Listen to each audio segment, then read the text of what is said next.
Ok, donc, voyons voir. Je vais vous raconter une histoire qui n'est pas une histoire de jeu de rôle. Là, je vais vous raconter une histoire humaine. Une histoire de comment des gens qui se connaissent pas, ni d'Ève, ni d'Adam, ont mis en œuvre tout ce qu'ils pouvaient pour sauver un monde qu'à la base ils connaissaient même pas.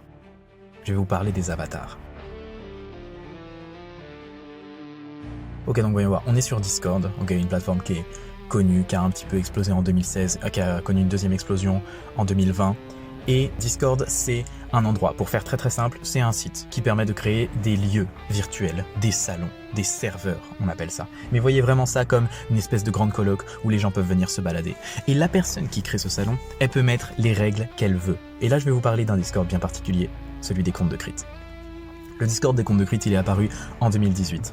Et au début, c'était rien, c'était juste une bande de copains qui jouaient à des jeux vidéo, à du jeu de rôle, et ils faisaient leurs petits trucs. Sauf que ce Discord, ils l'ont créé de manière publique, pour pouvoir inviter d'autres personnes à rejoindre, et surtout pour que de temps en temps, il y ait un inconnu qui se pointe, et qui sait que ça fasse une nouvelle amitié, un nouveau quelque chose. Ok, on fait un petit peu un bond dans le temps, ils sont 100, 200, 300, on arrive en 2024. Début 2024, il y a du monde sur le Discord.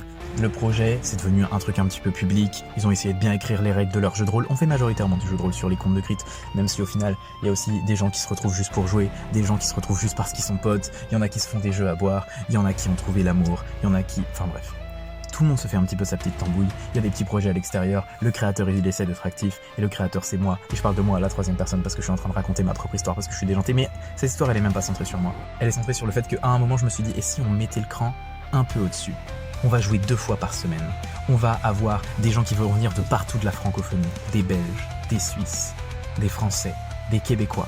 Et tout ce beau monde va jouer ensemble. On va jouer avec un format un petit peu particulier, c'est pas toujours le même groupe qui va être là. Et puis on a une douzaine de gens qui s'inscrivent et je vais pas faire jouer 12 personnes 2 fois par semaine. Non, on va faire jouer 3 personnes, mais 2 fois par semaine on fait des séances et c'est pas toujours le même groupe. Ça fait qu'on va avoir joueur A, puis joueur B, puis joueur C, puis la deuxième fois joueur E, puis B, puis F, qui vont jouer ensemble. Et du coup, tous les joueurs vont se rencontrer, mais pas toujours en même temps. Comment on fait jouer ça? En fait, ils vont faire partie d'un groupe ensemble. Et maintenant, on va s'intéresser un petit peu aux personnages. D'un côté, on a des personnages qui ont été rejetés d'une guilde, d'une espèce de secte qui cherche à détruire le monde, et ils étaient plus d'accord du tout avec cette manière de faire, et ils l'ont fui. Parmi ces personnages, nous avons Sakura, qui est une femme serpent. Nous avons Aloe, qui est une sophos, c'est-à-dire une femme qui possède un dragon. Il y en a quelques-uns comme ça. Et puis ils vont être rejoints par d'autres, ils vont se combattre contre les dieux.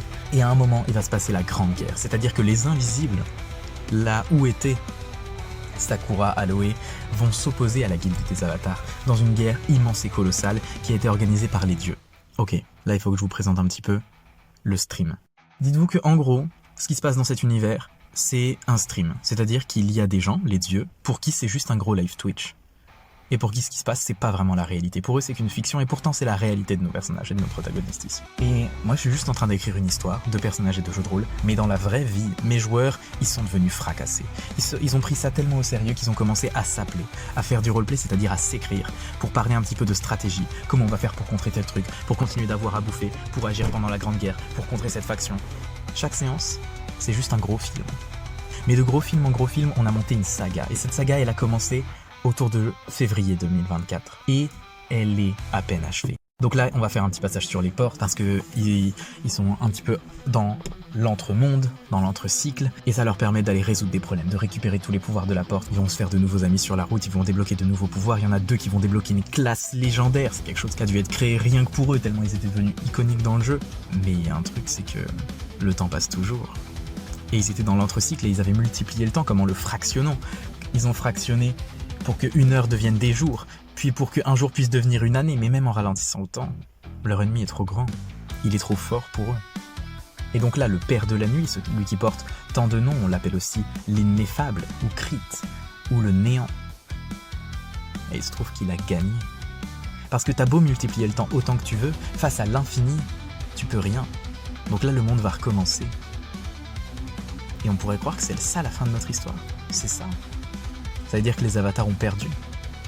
Ça veut dire que tout ça s'est passé pour rien. Non, ce serait mal connaître les avatars. Parce que sur le chemin, ils ont débloqué des classes légendaires. Et ils ont essayé de trouver des manières de comment se souvenir du fait que les cycles ont eu lieu. Et là, le monde va recommencer.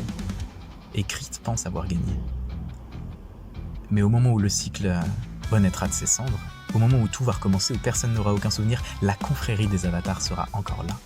Et donc là, on a une saison 2 qui va redémarrer sur de nouvelles bases. Et le seul avantage qu'ils ont, c'est la connaissance. Exactement comme dans un isekai.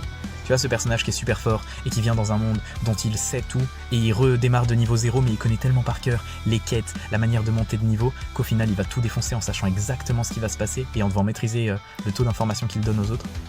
C'est ça qui va se passer à partir de maintenant sur les comptes de Crit. On est sur une saison 2, on sait pas du tout ce qui va se passer. On sait pas du tout comment ça va être amené. On sait juste que ce qu'on pensait être une défaite va être probablement leur plus grand triomphe. Et ça commence maintenant. Et cette prochaine histoire, que je raconterai aussi probablement quand elle sera terminée, ça va être à vous de l'écrire. Donc si vous avez envie de vous investir dans un jeu de rôle comme jamais vous vous êtes investi, de rentrer dans une communauté, de voir pas à pas un magazine qui sort avec les histoires de vos personnages qui sont racontées, et bah rejoignez-nous, parce qu'on commence direct. Et si vous voulez juste suivre, sachez que sur le Patreon, toutes les histoires que là je vous ai racontées, eh ben, ils les connaissent parce que, au fur et à mesure que ces histoires arrivent, on en publie les récits. Et ces histoires sont racontées à chaque fois, une par une, sur le Patreon. Rejoignez-nous.